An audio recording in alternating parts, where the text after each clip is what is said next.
नमस्कार दोस्तों, स्वागत है आपका स्टडी फॉर सिविल सर्विसेज में। वीडियो को पूरा देखिए। कोई भी आपका फीडबैक है, कोई सजेशन है, तुरंत वीडियो में कमेंट करके जरूर बताइए। अच्छा लगे तो वीडियो लाइक जरूर कर लीजिए और ऐसे वीडियो लगातार फ्री में पाने के लिए चैनल को तुरंत सब्सक्राइब कर लीजिए और बेल आइकन को जरूर टैप कर लीजिए ताकि आगे भी सारे वीडियो आपको मिलते रहे। यूट्यूब में फॉलो करते हैं तो प्लीज ये वाला फ्री टेलीग्राम चैनल जरूर ज्वाइन कर लीजिएगा। सारे नोटिफिकेशन, सारे अपडेट यहीं पे आते हैं, ध्यान रखिएगा। स्टडी फॉर सिविल सर्विसेज का कोई भी पेड ग्रुप अगर आपको ज्वाइन करना है तो सिर्फ 856480530969606089786445 यही नंबर है हमारे, सिर्फ जहां पे कॉल या व्हाट्सएप कर सकते हैं। इंस्टाग्राम पे हमारा पेज जरूर फॉलो कर लीजिएगा, study for civil dot services है। ट्विटर पे हमको जरूर फॉलो कर लीजिएगा, @स्टडी फॉर सिविल्स है। Hello everyone, welcome you all to study for civil services. आज की हमारी डेट है 27 जनवरी। 27 जनवरी के हमारे इंपॉर्टेंट आर्टिकल्स पे हम लोग पहले नजर मार लेते हैं क्या क्या इंपॉर्टेंट है। सबसे पहला आर्टिकल है हमारा पॉक्सो एक्ट। फिर है वन नेशन वन इलेक्शन की थ्योरी। फिर है फॉरेन यूनिवर्सिटी भारत के अंदर। फिर है नेशनल वोटर्स डे।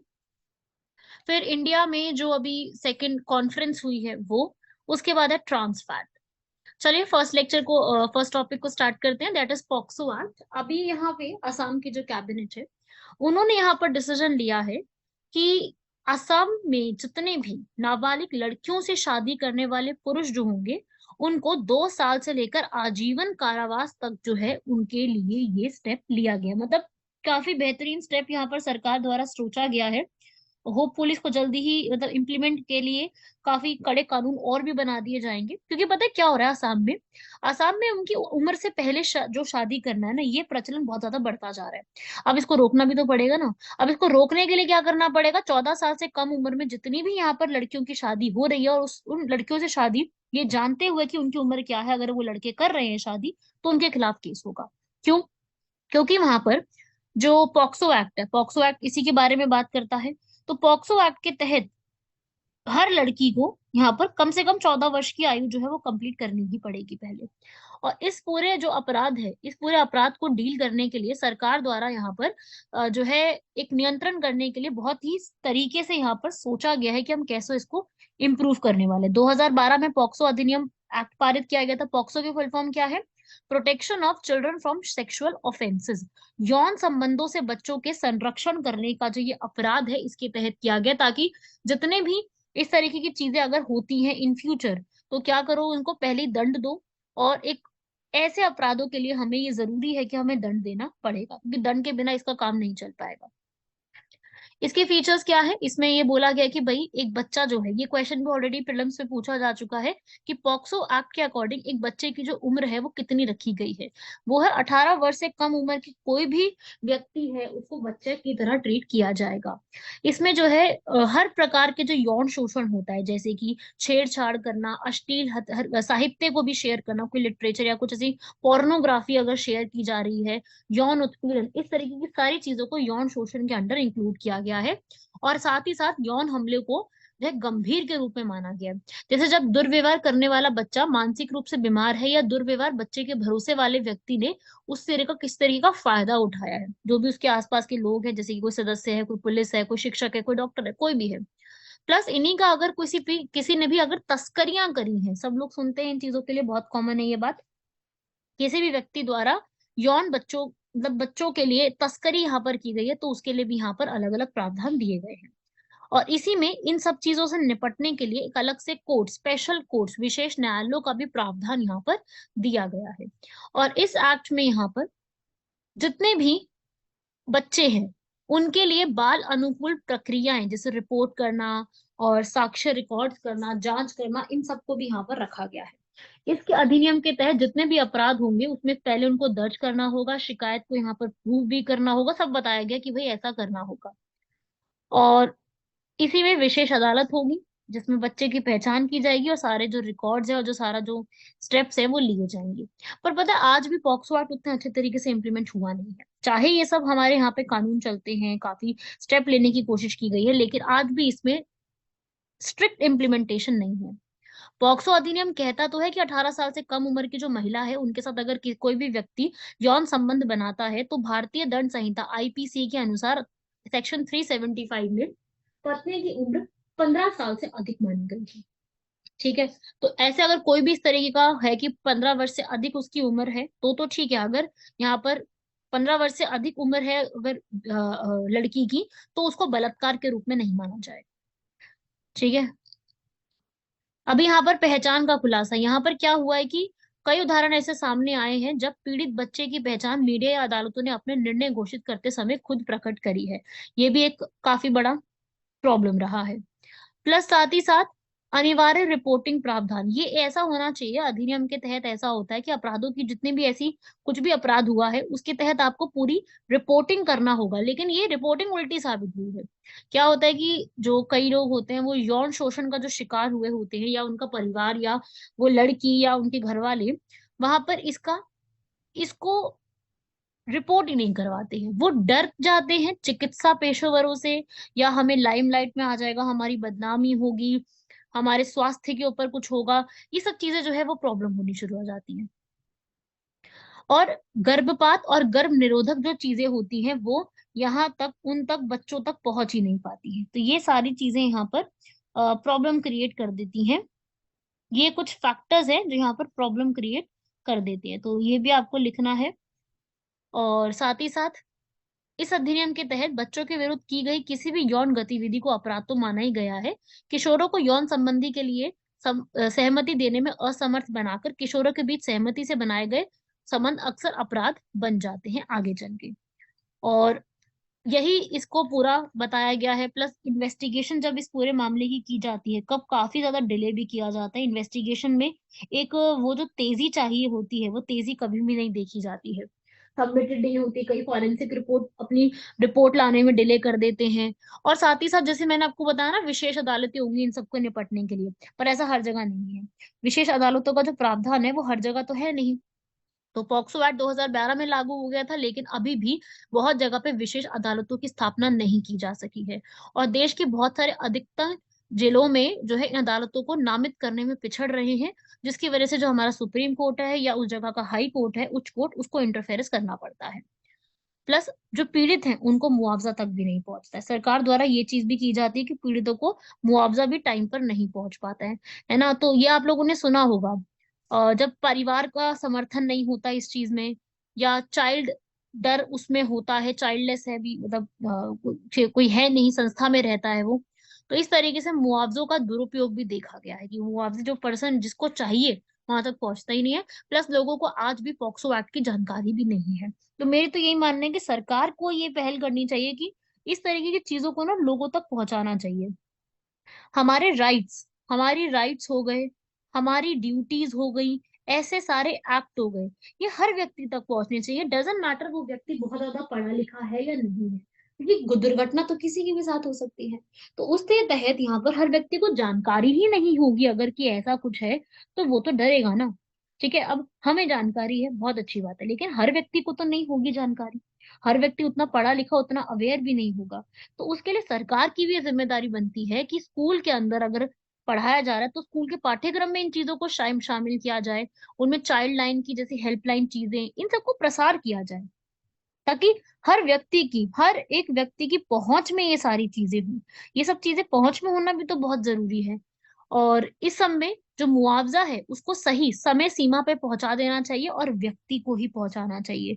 ये नहीं कि उसका दुरुपयोग कोई और कर रहा है। और साथ ही साथ हमारी जितनी भी प्रयोगशालाएं हैं उसमें जो है सुधार भी करना चाहिए। उसके लिए प्रयोगशालाओं की स्थापना ज्यादा बड़े बेसिस पे होने की जरूरत है। राइट। तो ये असम की कैबिनेट ने किया, इसको याद रखा। ये सवाल आ सकता है कि किस कैबिनेट ने ये चीज डिसाइड करी। नेक्स्ट आता है यहाँ पर वन नेशन वन इलेक्शन। आपने सुना होगा, एक राष्ट्र एक चुनाव की जो निधि है, स्वनिधि चल रही है। आम आदमी पार्टी जो है दिल्ली की, उन्होंने इसको क्या बोला है, असंवैधानिक, दिस इज अनकॉन्स्टिट्यूशनल। इसका मतलब क्या होता है वन एक राष्ट्र एक चुनाव का, कि पूरे भारत में लोकसभा और लेजिस्लेटिव असेंबली दोनों के जो इलेक्शंस होंगे वो एक साथ किए जाएंगे। इससे क्या होगा, खर्चा बचता है। लेकिन आप भी जानते हैं कि भारत में लोकसभा और लेजिस्लेटिव असेंबली मतलब विधानसभा के जो इलेक्शंस है वो एक साथ तो है ही नहीं ना, कि एक ही टाइम पे एक ही साथ होते हैं, ऐसा तो है ही नहीं। कई जगह पे अलग हो रहे हैं, किसी स्टेट में अलग तरीके से हो रहे हैं, और लोकसभा के अलग हो रहे हैं। तो ये एक यहाँ पर इसमें आर्ग्यूमेंट्स में आ सकता है। अगर आप में से कोई भी स्टूडेंट इस एग्जाम के लिए प्रिपेयर कर रहा है, यूपीएससी CAPF, असिस्टेंट कमांडेंट के लिए। तो ये क्वेश्चन आपका आर्ग्यूमेंट्स फेवर और अगेंस्ट में लिखने के लिए आ सकता है। तो मैं ये बता दूं क्या चीज है इसमें। क्या होगा कि एक इलेक्शन अगर होंगे तो पूरे 5 सालों में एक ही बार इलेक्शन हो रहा है, शांति बढ़िया सही तरीके से चल रहा है ना। क्या होगा, आराम से 5 सालों बाद इलेक्शन होंगे, प्रॉब्लम भी नहीं होगी, बार बार इलेक्शन का प्रोसेस नहीं होगा, बहुत इजी रहेगा। प्लस बार बार इसके लिए आपको जो इतना खर्चा करना पड़ता है वो खर्चा बच जाएगा हमारा, है ना, ऐसा होगा ना। क्योंकि क्या होता है कि आप भी जानते हैं कि जब जब चुनाव होते हैं तो देश भर में जाति धर्म सांप्रदायिक मुद्दे इन सबको बढ़ावा मिल जाता है, दंगे फसाद होना, सिक्योरिटी का बढ़ना, ट्रैफिक जाम लग जाना, पोलिंग बूथ पे गुंडागर्दी होना, ये चीजें कॉमन होती है। भ्रष्टाचार को बहुत बढ़ावा मिल जाता है, जातिवाद देखने को मिलता है। तो अगर हमारे एक ही इलेक्शन होंगे तो एक ही बार सब कुछ होगा ना, बार बार नहीं होगा। तो इससे जो ये दंगे होने की फ्रिक्वेंसी है ना वो रिड्यूस हो सकती है ना। तो क्या होता है कि अलग अलग जगह पे अलग अलग समय पे चुनाव होते हैं, तो सुरक्षा कर्मियों की आवाजाही, इसमें पैसा भी लगता है, स्टेट की मशीनरी भी लगती है, सारी चीजें उसमें अलग अलग प्रकार से यहाँ पर हो रही होती हैं। राजकोष में बहुत ज्यादा खर्चा पड़ जाता है, भर जाता है, खर्चा ज्यादा बन जाता है। तो इसको रिड्यूस किया जा सकता है। और एक ही बार अगर इलेक्शन होंगे तो लोग वोट देने भी ज्यादा जाएंगे, परसेंटेज ऑफ वोटर्स हैं वो बढ़ जाएगी। मानते हो ना इस चीज को, बार बार चुनाव होंगे। और पता है मेरे को तो ऐसा लगता है, being a teacher I know that, कि यार स्टूडेंट्स या फिर वो आज के जो युवा है या बहुत से लोग हैं उनको जानकारी ही नहीं है कि लोकसभा और लेजिस्लेटिव असेंबली में फर्क क्या होता है। उन्हें पता ही नहीं है कि लोकसभा के चुनावों से आप प्राइम मिनिस्टर को चुनते हैं और लेजिस्लेटिव असेंबली के चुनाव से आप चीफ मिनिस्टर को चुनते हैं। बहुत से लोगों को ये जानकारी ही नहीं है, क्योंकि मैं टीचर हूँ, मैं बहुत पढ़ाती हूँ, तो मुझे पता है। ठीक है, ऑफलाइन भी पढ़ाती हूँ मैं, तो मुझे पता है कि यार बच्चों को जानकारी नहीं है इन चीजों की। तो बच्चों को जानकारी जब तक इन चीजों की नहीं रखोगे तो कैसे जो है चलेगा काम, है ना। तो मेरे हिसाब से भाई थोड़ा सा जानकारी भी देनी जरूरी है इन चीजों के ऊपर, है ना। ओके, फिर इसके बाद क्या है, प्लस साथ ही साथ यहाँ पर जो अगर नियमित रूप से चुनाव होंगे तो जितनी भी आवश्यक सेवाएं होंगी उनका भी एक तरीके से आप लेके जा सकते हो। हम जो यहाँ पर आचार संहिता की बात करते हैं, मॉडल कोड ऑफ कंडक्ट, वो फॉलो किया जा सकता है। नकारात्मक प्रभाव चीजों पे पड़ना बंद हो जाएगा। बेसिकली जो व्यय होता है, इतना ज्यादा खर्चा होता है, उस खर्चे में रिड्यूस हो जाएगा। लेकिन लेकिन ये सब चीजें तो मैंने बिल्कुल ठीक बताई हैं, सब ठीक है, लेकिन आज भी आप जानते हैं कि ऐसा होने में बहुत सी बाधाएं हैं। बाधाएं क्या है, पहला क्या होगा कि जो लोग हैं यहाँ पर, जन सामान्य जो है उनको यहाँ पर क्या पता होगा, मतलब एक तरीके से पूरा पता नहीं चलेगा जनशक्ति और मशीनरी के बारे में, ईवीएम वीवीपैट्स ये सब चीजें। और ऑपोजिशन का ऐसा कहना है कि अगर एक राष्ट्र एक चुनाव जैसा प्रावधान लिया जाता है तो भारत की संघीय व्यवस्था पर काफी ज्यादा नेगेटिव प्रॉब्लम पड़ेगा। और क्या प्रॉब्लम पड़ सकता है, चलो ये सब तो है ही, एक्चुअली में क्या है सबसे ज्यादा, देखो, लोकसभा और राज्यसभा में अगर आप एक साथ चुनाव करवाते हो तो आप भी जानते हैं कि कई बार सरकारें गिर जाती हैं। सरकारें अगर गिर गई तो ये एक मैनेज नहीं हो पाता है। सरकारें अगर मान लीजिए लोकसभा में गिर गई या किसी विधानसभा में सरकार गिर जाती है, तो अब वहां पे हम चुनाव कैसे करवाएं। अब तो हमारा तो हम एक एक साथ चुनाव करने की कोशिश कर रहे हैं ना सारे का, तो चुनाव यहाँ पे कैसे होगा। ठीक है, ये एक है।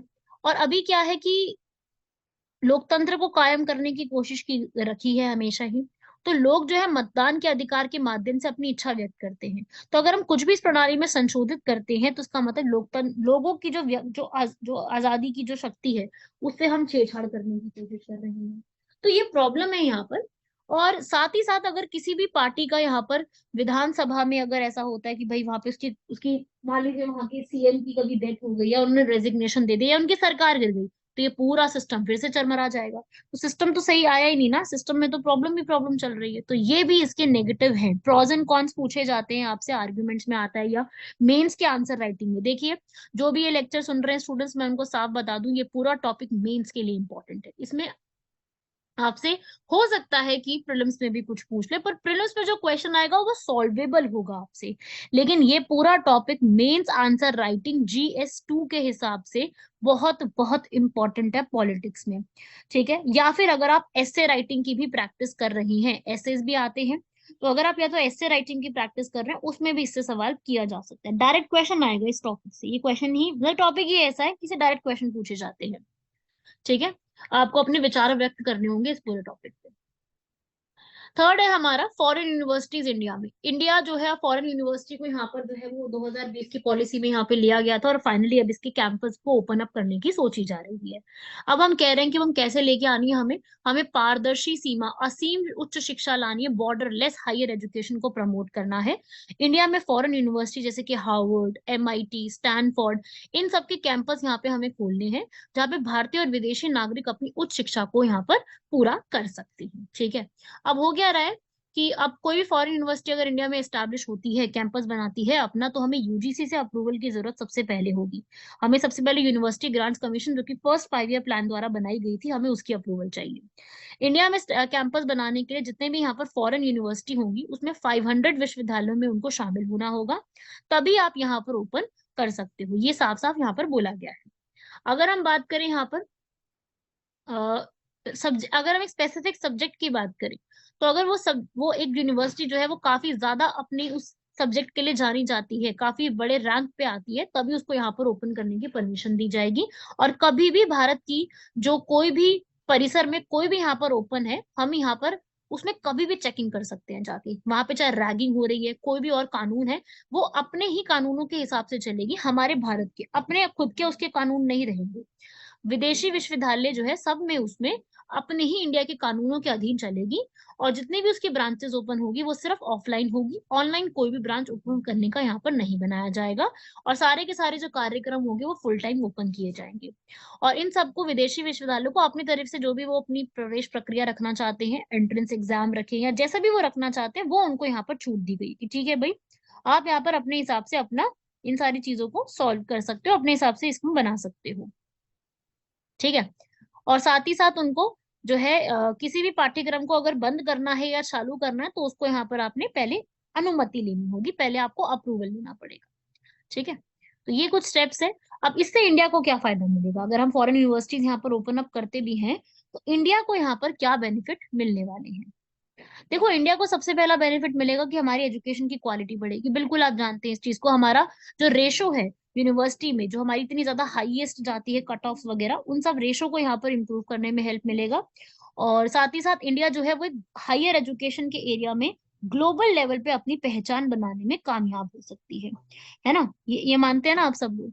अगर हम यहाँ पर नॉलेज, ज्ञान को हमने केंद्र बनाना है, तो ज्ञान केंद्रित जो हमारी इच्छा हम सोच रहे हैं इंडियन ग्रेजुएट्स के लिए, तो हमें ये भी चीजें चाहिए होंगी। उसके अलावा हमें नए नए एजुकेशन इंस्टीट्यूट बनाएंगे, तो अपने को फायदा भी उससे बहुत मिलेगा। हमारी जो रैंकिंग है वो आगे बढ़नी शुरू होगी। हमारे यहाँ पर क्वालिटी एजुकेशन की जो कहते हैं कमी है, सिर्फ अकेला IIT बॉम्बे ही है जो क्वालिटी एजुकेशन के लिए रैंक में आता है। और कोई भी यहाँ पर नहीं, टॉप 150 में हमारे भारत का कोई भी नहीं था। 177 IIT बॉम्बे की आती है। तो इसका मतलब यहाँ पर है कि भाई ग्रेजुएट्स को यहाँ पर उतनी अच्छी शिक्षा का लाभ नहीं मिल पा रहा है। तो वर्ल्ड क्लास फैसिलिटीज को ओपन अप करने के लिए वर्ल्ड क्लास यूनिवर्सिटीज का होना भी जरूरी है। प्लस हम भी जानते हैं कि यार हम लोग यहाँ पर बाहर जाते हैं, भारत से लोग बहुत सारे पढ़ने के लिए बाहर जाते हैं, तो बहुत ज्यादा खर्चा भी होता है उसके अंदर। तो हम भारत के बाहर जाए बिना ऐसी यूनिवर्सिटीज का जो एजुकेशन स्टैंडर्ड्स है वो अपनी इंडिया में इंट्रोड्यूस करवाएंगे।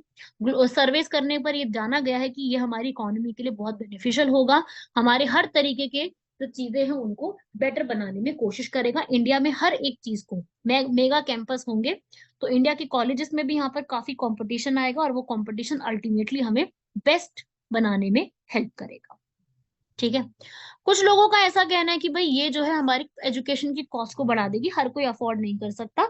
कुछ लोगों का ऐसा भी कहना है कि ये अल्टीमेटली अच्छे रिजल्ट्स नहीं देगी हमें। कुछ लोगों का ऐसा मानना है, जो कि अ, हो भी सकता है कि आगे चल के हमें सही भी देखने को मिले। कुछ लोगों का ऐसा मानना है कि ये जो बाकी यहाँ पर ऑलरेडी इंस्टीट्यूट्स हैं उनको क्या क्रिएट करेगी, कंपटीशन देगी। तो फॉरेन इंस्टीट्यूट को फालतू में फायदा ज्यादा होगा, लोग फॉरेन इंस्टीट्यूट की तरफ ज्यादा भागेंगे और ये पैसा ज्यादा कमाना शुरू कर देंगे, इनका मतलब नाजायज फीस लेनी शुरू कर देंगे। तो ऐसा भी बोला गया है। तो ये भी कुछ कंसर्न्स यहाँ पे बताए गए हैं। साथ ही साथ ये बोला गया कि इन्होंने यहाँ पर ज्यादा एक होता है ना कि रेवेन्यू जनरेट करने का उनका सोर्स बन के रह जाएगा। हो सकता है वो इतनी क्वालिटी एजुकेशन प्रोवाइड ना करें, और सिर्फ एक रेवेन्यू जनरेशन जो होता है ना, तो सिर्फ उसी में तक सीमित रह जाए। तो ऐसा यहाँ पर कुछ लोगों का कंसर्न भी है, इसमें माना गया है। आगे आते हैं नेक्स्ट आर्टिकल की तरफ। नेशनल वोटर्स डे के ऊपर आर्टिकल है। अभी रिसेंटली ही प्राइम मिनिस्टर जो है उन्होंने यहाँ पर नेशनल वोटर्स डे पे लोगों को यहाँ पे बधाई दी है। 25 जनवरी को हम नेशनल वोटर्स डे, राष्ट्रीय मतदाता दिवस मनाते हैं। क्यों मनाते हैं? क्योंकि 25 जनवरी को ही 1950 को यहाँ पर क्या किया गया था, इलेक्शन कमीशन ऑफ इंडिया पहली बार भारत में एस्टैब्लिश की जाती है और इलेक्शंस करवाने के पर्पज से। ठीक है, तो इसीलिए बनाया जाता है ताकि नए नए जो इनरोल्ड यंग लोग यहाँ पर इंक्लूड हुए हैं उनको यहाँ पर मौका आगे का दिया जा सके। तो इसीलिए इसको यहाँ पर इंट्रोड्यूस कराया गया है। ठीक है, नई दिल्ली में इसकी सेलिब्रेशंस कंप्लीट की गई हैं। पहली बार जो है यहाँ पर इलेक्शंस जो कंडक्ट कराए थे, फर्स्ट इलेक्शंस यहाँ पे कंडक्ट करवाए थे सुकुमार सेन ने। ठीक है, यहाँ पे लोगो भी उन्होंने बताया। और इस बार की थीम हमारे लिए, थीम इंपॉर्टेंट है, लिख लीजिए, nothing like voting, I vote for sure. ठीक है, वोटिंग जैसा कुछ नहीं है, मैं तो अपनी श्योरिटी अपने लिए यहाँ पर वोटिंग देता हूँ। तो इस बार की जो थीम है वो आपके लिए काफी ज्यादा इंपॉर्टेंट रहेगी, आ सकता है। लोगो भी यहाँ पर एक निकाला गया है जिसके अंदर जो है अशोक चक्र को भी यहाँ पे निकाला गया, जो ये रिप्रेजेंट करता है कि भारत जो है वो कितनी बड़ी डेमोक्रेसी है और हर एक व्यक्ति के पास यहाँ पर वोट देने का अधिकार है। प्लस एक टिक मार्क का भी यहाँ पे निकाला गया ताकि ये पता चलता है कि आप जो है टिक किया है, इसका मतलब आपने यहाँ पर एक मतदाता के रूप में, है ना, जब आप वोटिंग देने जाते हो आपके हाथ पे एक मार्क करके देते हैं, वो इंक का साइन होता है। वो इंक का साइन यही बताता है that you are a informed voter, you are a responsible citizen of our nation.